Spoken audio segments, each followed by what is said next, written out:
Hey, welcome to the Nick and Nick podcast. This podcast is powered by Royalty Roofing and Siding. Crown your home and your commercial property with Royalty. Excited to have you on the podcast today. We have a special guest. I'm Nick. Our special guest is Jake from Carinara. Thanks for joining us first. Thanks for braving the 5 o'clock traffic to get here. I don't know how you came from downtown. Right in the middle of the city, so not too bad. Okay. Well, thanks for being on the podcast tonight.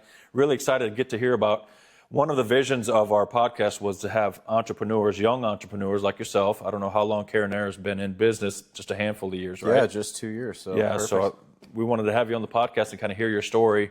But yeah, Jake and Jackie, what's your last name? Burklund. Burklund from Carinara. So thanks for being here. Really appreciate it. Tell us about this. Well, tell us about your family first. I know about Jackie. Do you guys have any children? We do, yeah. We have a 1.5-year-old at home. So Okay. a lot of action. We're expecting another here at the end of the year, so we're going to be a family of 4. Congratulations. Boy or girl? So what do we got? Girl already, keeping it a surprise. Gonna wait and find out? Yeah, wait and find out until the end. That's what we did with the first one, which is a lot of fun. There's only a few, true surprises in life. I think that's one of them. So we didn't do like that, but more power to you. Yeah, we had there to you go. prepare a little bit. Now she's involved as well. Jackie's involved in Carinara as well. Yep, we are co-founders, so she is very much involved in the business. We split everything 50-50, or 100-100 as you probably do. So your skill set or your role in the company is what, and then what is hers? Yeah, so my skill set's primarily in sales, business development, so that's most of my focus is on that side, and then I also handle quite a bit of the operations side as well, so like the manufacturing of the sauce, logistics for like getting it shipped and that kind of thing. And then Jackie handles everything from social media to employees, HR, literally everything else. But in true entrepreneur fashion, we both do a lot of things that cross over as well. So. And how's it working for you to have the husband and wife thing going? It's an adjustment. Honestly. Because what did you guys do prior to this product? I worked with a Johnson & Johnson right out of college. Sold medical implants, knee, hip, and shoulder replacements for a while.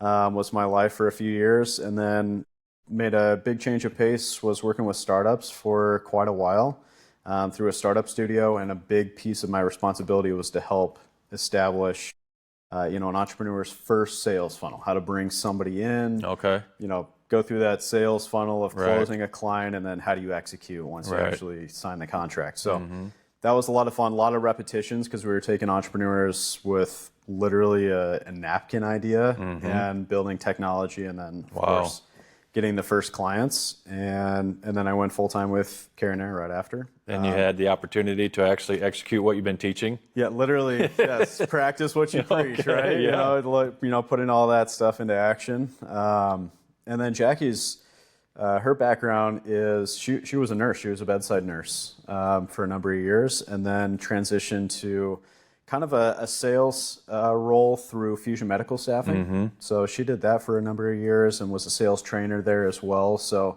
she's got a great background in terms of medical terminology and understanding the human body, and then she got all of that education from the sales side, right? So a lot of human interaction there, and placing nurses all over the country, going through the logistics of getting somebody to actually sign the contract and show up, and all of those things as well. So yeah, we come from 2 similar but totally different backgrounds. Yeah, but a dynamic duo. That's right. Yep. Tell us about the mission of Carinara. I read something on your website. It was about choosing good foods over medications, right? That's right. Is that where this thing came from?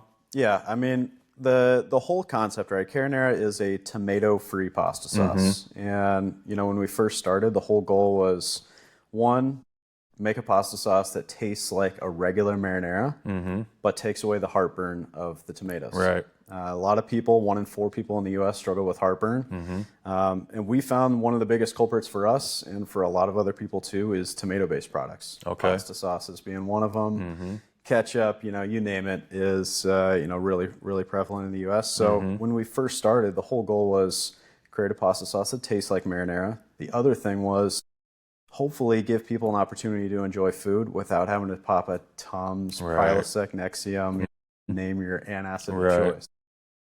Yeah, we say our mission is to help people choose good food and enjoy that food without the medication. Hey, and this is good food. I haven't tried it yet, but I will. You're going to leave this, right? Of course. So I can try it? Okay, perfect. Yeah. So that's the mission of it. That's where that came from. Now, it all started with the Bloody Mary that changed your life, right? That's right. You want to talk about that? Well, I mean, as all good things, right? It started as a cocktail. As a cocktail. Yeah. That's legit, right? That's legitimate. Okay. That's legitimate. Yeah. So Jackie and I were in just a friendly cocktail competition. The only thing you have to do in the middle of winter around the Midwest. So we got together amongst friends. The whole challenge was create something brand new, never before created. And on a whim, Jackie just decided, I'm going to make a Bloody Mary with carrots. And she, used carrot juice. It turned out crazy good. Okay. We call it a Carry Mary now. A Carry Mary, so it's still a drink. It's still in existence. Oh, yeah, of course. It wasn't just a one-hit wonder or a one-time deal. And people were blown away by the flavor. Okay. They couldn't believe that it tasted so similar to a regular Bloody Mary. And we a number of years later started struggling with heartburn and kind of had that light bulb moment go off in the pasta aisle. Like, oh my goodness, I wonder if you could take that same concept, that carrot for tomato concept, and do a pasta sauce. So now who takes credit for that? Is that you or her? Or is it some kind of hybrid? Good answer. All day long, yeah. Good answer. She came up with the recipe. She labored over the stove. Okay. Just recipe after recipe, trying different ingredients, getting that spice mix just right. Again, the whole goal in mind was create something that gives you that same flavor as a regular marinara sauce. Because we had tried some competitors out there. There's a handful of them that are doing a tomato-free sauce. None of them really give you that same nostalgic flavor. Okay. And so that was really our primary goal with this was, if we can get something that gives everyone that perfect alternative, then we've got a good shot. Awesome. So that's where it started. That's right. Where are we now? And so this is the start. Here's where we are now. Yep. And then let's talk about what you had to get through to get from there from start to where you are now. Today we're in about 125 Hy Vees, maybe a few more as of this week, all across the Midwest. So we're in about a 9-state territory now. And you make the sauce? We do, yep. We primarily make the sauce out of Kitchen Council, which is a shared commercial kitchen, all FDA approved. In Omaha? It's actually in Council Bluffs. Okay. Yeah. Combination of the Omaha Chamber, the Council Bluffs Chamber, and a few nonprofits for the space, but they help entrepreneurs get started. That's awesome. So it's been a great resource for us. We hand make the sauce, and I think this year we'll probably do about 50,000 jars by hand. Okay. So through the kitchen? Yep. And then the ingredients, where are they sourced from, or where do you get them from, or how do you get them, or do you grow them in your backyard, or how does this work? We get asked this all the time. We get a lot of ingredients through different suppliers. Obviously, we use a lot of carrots, and carrots don't really grow that great in clay soil. Okay. They really require like a really soft, loamy soil. You got to go down south then. A little bit in the south. Some from California is a really big supplier. And then different times of the years, you might find some from Canada or from Mexico. It just depends on the time of the year and who has the best crops. We go through a few local suppliers for those types of things, or regional suppliers. And then we get all of our basil actually from Gather downtown, the restaurant. Okay. That urban farm that they have down in the basement, they grow all of our basil. We harvest it same day and then hand chop it right into the sauce. That's awesome. So it is locally sourced, some of it. Yep. Couldn't be more local. So that's the end. So you're in a bunch of Hy Vees, your online presence as well. That's right. Yep. And tell us about that. Yeah, ever since the start, we launched on Shopify. Shopify? So just a regular website. You can order any of the flavors online. We've got 3 flavors. This is the original. Okay. Then a sweeter version, the sweet basil with some honey. And a pepper cracked pepper that's more savory. So you can order on the website. We ship all over the country, even Puerto Rico. We've shipped a couple of packages down there. And then we also are going to be launching on Amazon here soon. Okay. That was my next question. Can you get it final on Amazon? frontier, as That's they say. it, huh? Once you're in Amazon, you're in there. I guess, yeah. We'll see. So that's where we're at now, but this isn't where it started. It started with the Bloody Mary. That's right. That's right. The cocktail that changed everything. What'd you have to go through to get it from the Bloody Mary to this and to in distribution where you're at now in all these stores and all over the country and around the world, hopefully? Primarily to start, a lot of it was, Jackie going batch over batch on the stove to get the recipe just right. And as soon as we got to something that we thought tasted really good, we started going, and we're both blessed with really big families. So anytime we would get our families together, we'd have 2, 3, 4 crock pots going, have everybody test them, and then fill out reports, blind taste tests, let us know what you like, what do you not like, that kind of thing. And, a few more iterations. Then we started bringing it to work. Okay. So, Fusion Medical Staffing, big company. Got it. Several hundred employees at the time. And same thing, bring everybody lunch. I would bring it to the barber shop, Jackie to the salon. I would bring it to work. Literally anybody that we could get to try the sauce and give us feedback, they were getting free lunch. Okay. So that's how we started. Once we did all of that, we finally got to the point where we were getting feedback consistently like, this is crazy good. This could be a thing. Just like a regular marinara. I can't believe this. Then we really honed in on like, all right, hey, find the people that are struggling with heartburn that take these medications. How did you find them? Just ask. Okay. We were just, we're saying, hey, do you know anybody that takes these things? We'll send them a free jar. Gave it to them. It's like, just tell us. All we're asking for is try it, tell us if you like it, and tell us if you get heartburn. No heartburn. Okay. And so we've done a ton of research at this point, going through, trying to like assess the market, right? Going on my experience working in the startup world. And what are the big things, right? You solve a big problem for a lot of people. So we found that heartburn in the U.S., 1 in 4 person problem. Wow. That's a huge number of people. That's a chunk. And then half of those people are going to take medication every day to try to suppress it. So we've got a really big addressable market in the U.S. and a product now that tastes really good and kind of solves that problem. Right. You feel like you're there. Yep. And so we immediately just went to the farmer's market with it. Okay. And same thing. Handing out samples and samples and samples. Sold out our first 2 markets. Every jar that we could possibly make, we brought. And everyone loved it. They were just amazed that it tasted so similar, so nostalgic, so familiar, but still cut out the acidity. And so that's when we really decided, all right, let's give this a true go. And went to Hy Vee. Hy Vee on over there on in Papillion was the first one. They gave us a shot. Where'd they put you at? They put us in the health section. Yeah, because they used to have a health mark. I don't know if they still do. They do, yeah, big one actually, really big. And so they put us in the health section and in the main aisle. So they dual set it just to try it, right? New product, totally different than a regular pasta sauce, so didn't really know where it performed best. Right. And then they give us a really nice end cap actually to start. Okay. So that got us off on the right foot, got us some good sales, exposure, some trial. And from there, it's just off to the races. Started hammering Hy Vees one by one. Grinding them, huh? Literally doing what I'm doing here, right? Take the jar in, just tell grinding them about it, and just convince them that it's a good opportunity. Right. And we did about 25 stores that way. And while we were doing that, so we had our little girl, and Jackie was in a pitch competition for Hy Vee. So what does that mean? Hy Vee put on this competition for business owners, female-owned businesses. Okay. And 15 business owners went and pitched on stage. So that'd be like a Shark Tank type of deal? Yeah, exactly. Okay. So 5-minute pitch.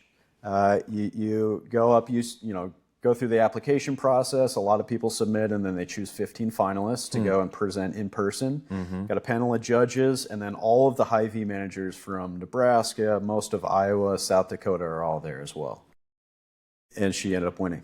Oh, wow. So it gave us a really nice amount of capital to start the business and start to fund some of those first orders.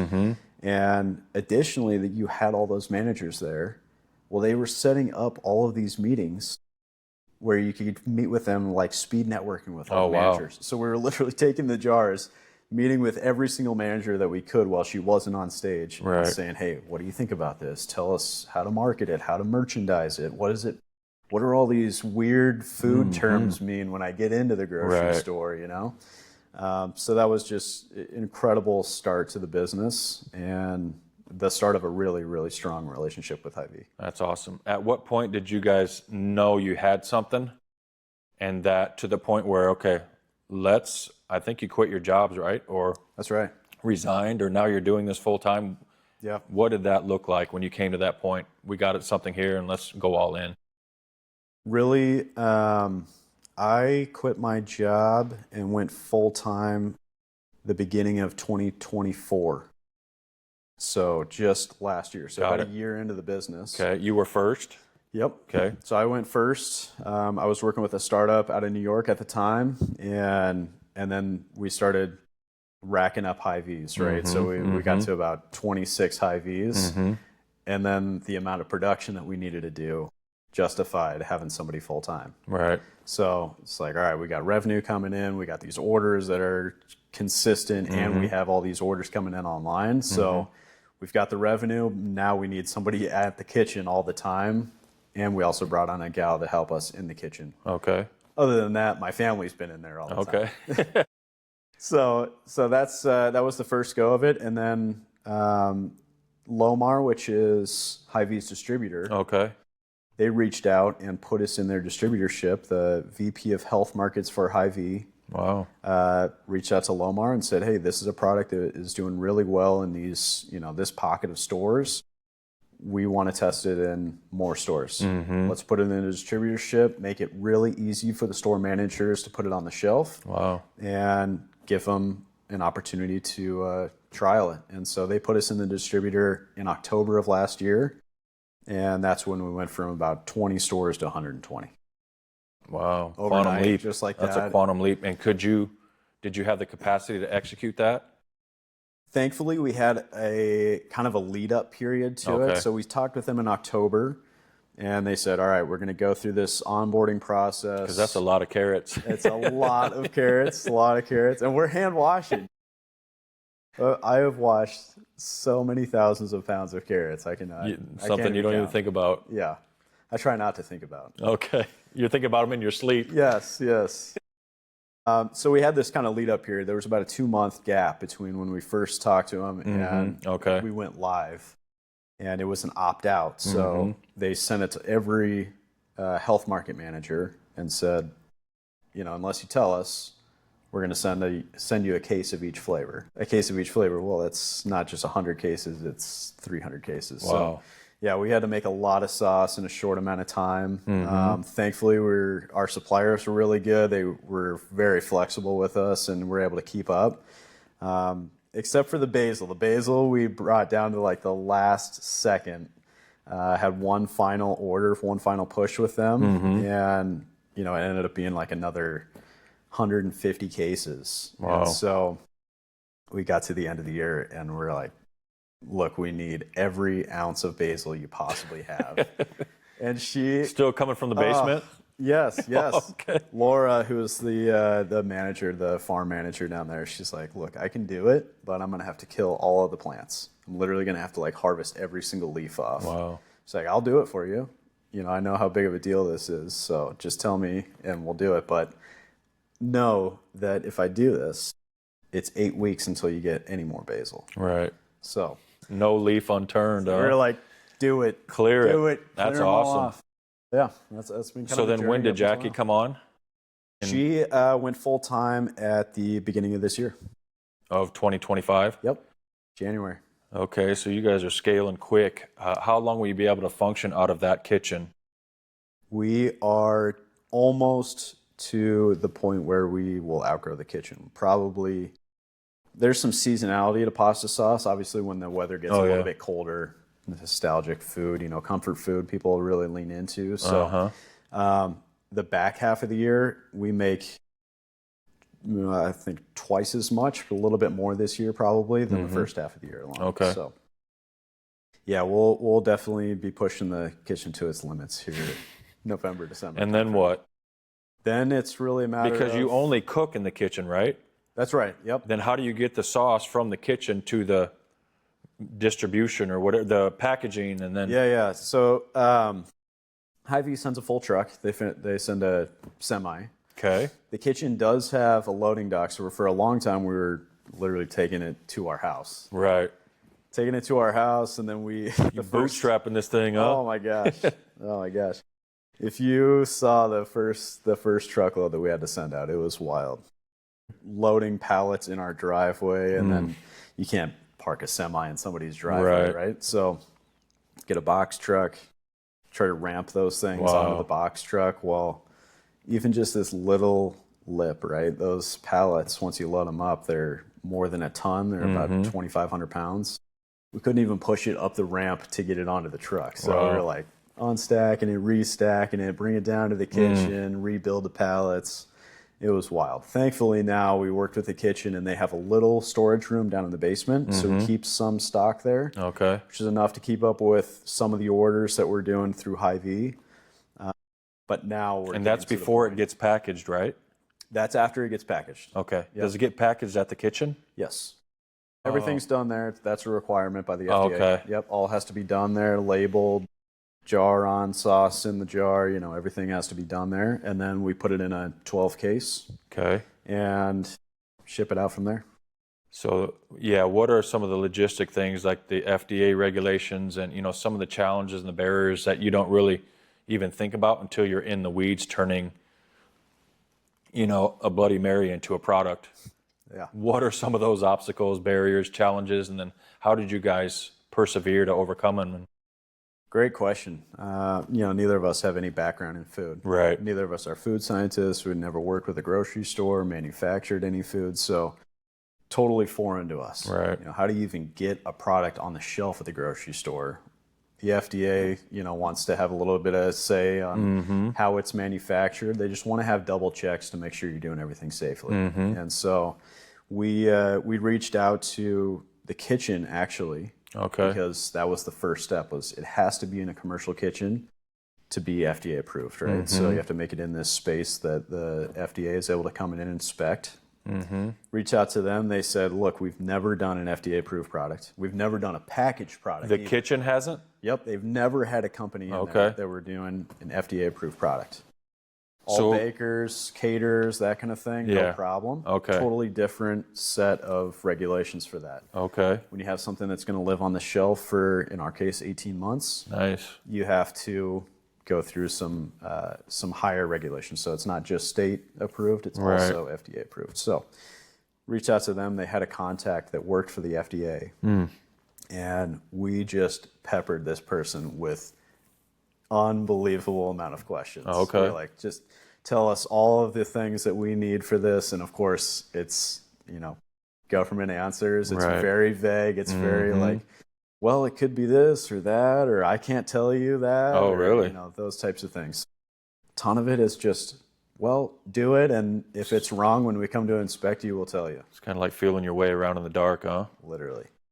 Makes sense. That's how we did a lot of things. We did approach UNL.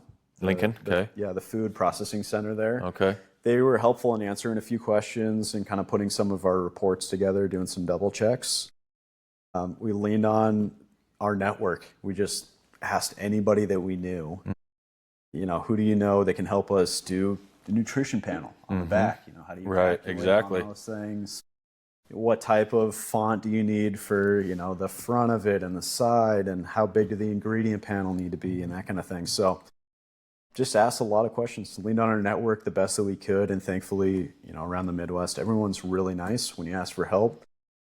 We haven't gotten a lot of no's. Wow. Yeah. That's awesome. Everyone has a great willingness to help. Who is your niche market? I know about the acidic, the people that have the problem with tomatoes, the acidity of tomatoes, vegan.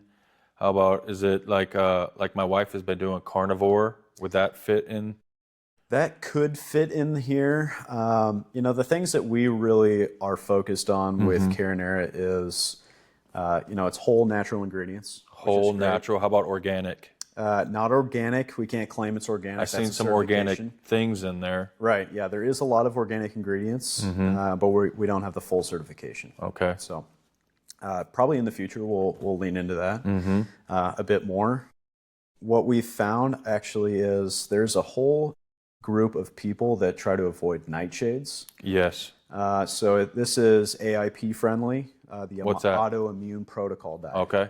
And that's anybody that's struggling with an autoimmune condition. Like Crohn's and colitis and... Exactly right. So oftentimes, when you have a condition like that, they instruct you to try to avoid anything that could cause inflammation, which nightshades have a few different chemicals. The biggest one is solanine that causes additional inflammation in the body. And oftentimes that leads to heartburn as well. Right. So tomatoes are one of the biggest culprits. And creating a sauce like this gives somebody that has Crohn's, colitis, or any of a number of autoimmune conditions an opportunity to enjoy their favorite foods again. So they talk about, like when you watch Shark Tank, they talk about the value of the shelf space or whatever, creating space. Yeah. Is this a thing? You mentioned you had the end cap. Yep. And that kind of catapulted your sales. Tell us about how hard it was to get in there and then to get a good space, and then how much, we'll give you 2 rows this way. Is that really a thing? They talk about it on Shark. Every inch is accounted for, is planned out. Okay. Unbelievable. Yeah, it's for anybody that doesn't know, facings are just the total number of products that are at the front of the shelf. And when you're going to talk with a grocery manager, that's what you're asking them for, is the total number of facings. So we have 3 SKUs, stock keeping units, which is literally any product. So the original has 1, sweet basil is 1, cracked pepper is the other. Got it. So when we go in, the minimum that we're asking for is 3 facings. Yes. 1 of each flavor. Yep. So we have a full presence, right? You don't want to go in with just the original, just the sweet basil, because you get kind of passed over in the store, right? Right. If you're walking down the pasta set, anybody can picture the pasta set, right? It's 12 feet long, 6 feet tall, and you've got 900 options in there, it seems like. Everything is red sauce, white label, except for Carinara. And so, when you're going in there, you're asking them for that space. Well, you're competing against every other company in there. And the big dogs, right? That's right. You're, Prego and Ragu, of course, are kind of in your middle of the road. And then you've got Carbone, Rayos, on the upper echelon. So when you're going in, you have like a very specific ask. Okay. That's what we've learned is, look, this performs best. The sauce is priced at $9.99, so it performs best next to Rayos or Carbone. And we love 3 facings or 6 facings. So you've tapped into the Hy Vee market. Yep. How about the other markets, Bakers, the Walmarts, hopefully Costco at some point? Yeah. Is that a thing? I mean, are you commit to one, or can you, like all the other ones do, they're in all these different stores? That's right. It's really a matter of a couple different things, right? Have to be able to make enough sauce. Right. So somebody like a Walmart, think about the total number of Walmarts. Well, Hy Vee's got about 300 or so locations, including some of their gas stations. Okay. Walmart has maybe 3,000. Okay. Same with Baker's. Baker's is really large. Target's really large. So when you're going to talk to some of those, what they would call a mass grocer, or mass market retailer, you have to be able to fulfill orders in truckload quantities, not just pallet quantities. Do you see you guys moving in that direction as it relates to just the Carinara? Absolutely. Okay. Yeah. I mean, this is solving a real painful problem for a lot of people, 25%. So we see Carinara on the shelves of course, Hy Vee, but also Sprouts, Whole Foods, Natural Grocers are all great fits and kind of our next step. But someday, Sam's Club, Costco, Target, Walmart, the Krogers, Albertsons of the world for sure. Now we see a pasta sauce, but to you, this is more than a pasta sauce. Absolutely. Yeah. It's a health solving solution. That's right. Is what it is. Is that what's driving you in terms of scaling this? I mean, obviously you can sell sauce, but really you're making an impact in people's health. That's right. Is that what's driving you and your wife? We have had incredible stories from people that have tried it, or they found it at Hy Vee, and they'll send us, just emails or letters and say, this is incredible. I haven't had pasta in 12 years. We had a gal when we first started, I'll never forget this. She was down in Texas. Her mom found us at the farmer's market and mailed her a jar. Oh, wow. She tried it and she sent us a note. She said, look, I have an autoimmune condition and I haven't eaten any pasta, pizza, lasagna, anything that has tomatoes in it in 12 years. Now I can enjoy some of my favorite foods again. This is unbelievable. And it tastes just like tomato sauce, right? It tastes just like pasta. You can't tell the difference. Gives you that same nostalgic flavor. And so, yeah, that's really what drives us the most is we think people lean really hard on medications. It's an easy answer, a quick fix. It says right on the back of the package, if you go and look at it, take no longer than 14 days. Okay. And so, in this country, I think we have a great opportunity with fresh ingredients to put something together that tastes really good and solves a real problem. Give people an opportunity to take the ball and chain of your Tums off your plate, put on good food. Yeah. So this is a pasta sauce. What other, you call them SKUs or products, do you see this evolving into other than sauce? Soup? Just like in the pitch competitions and Shark Tank, right? Yeah. One product isn't a company. No. But I think, at the core, we're trying to solve one real big painful problem, right? Yes. Which is heartburn. Yes. Now we found, of course, that it affects a lot more people than just heartburn. Of course, your autoimmune conditions that we already talked about. Diabetics really enjoy the sauce because there's no added sugars, those types of things. So we see Carinara as a suite of products that all kind of center around that same... S-U-I-T-E, a sweet, not an S-W-E. Okay. Yes. Because I know it's sweet. I know it's got some good... It does, yes. It's savory. You'll find, this gives you that same flavor. So I encourage you to get creative with it. But we see this as, hopefully someday an opportunity for people to enjoy other things as well. Our next product is going to be a pizza sauce. We'll come out with that by the end of the year for sure. Nice. And you're involved with that from start to finish? Yep. So Jackie and I work on it together now. Now we have kind of a base. We have an idea of what we want to go on. It's a lot of iteration. It's a lot of just trial and error to try to get the flavor just right again.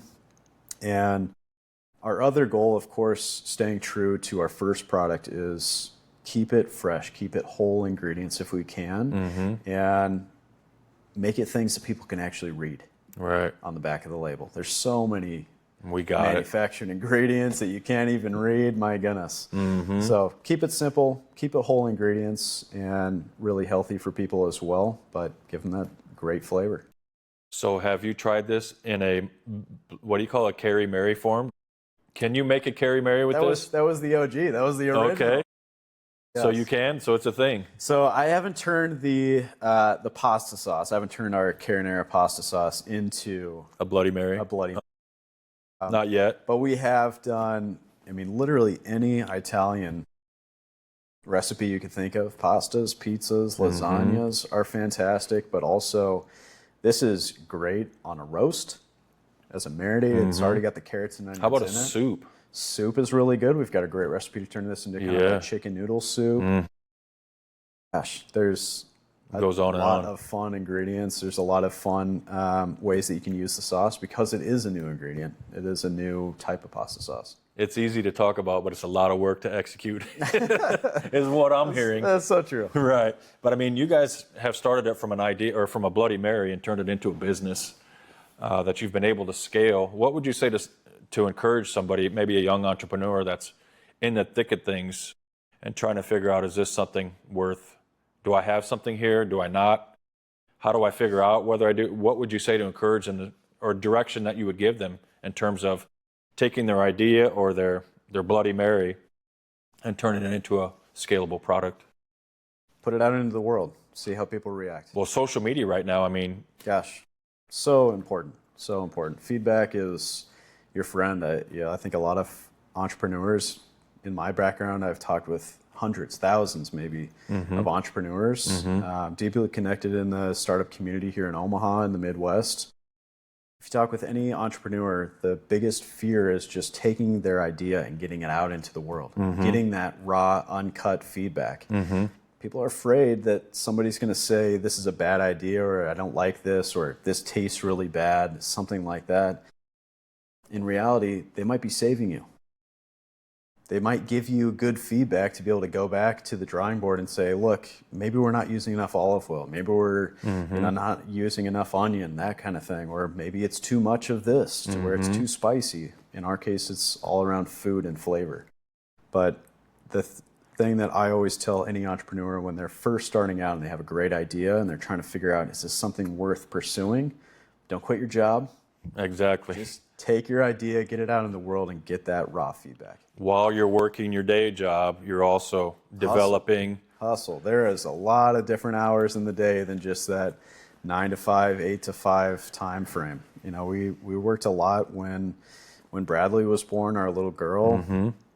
We worked a lot in the evenings after she would go to bed. Right, we'd work in the middle of the day while she's napping. We still do. Right. You know, you just have to get creative as an entrepreneur. That's what it's all about. That's the name of the game, right? You have to hustle.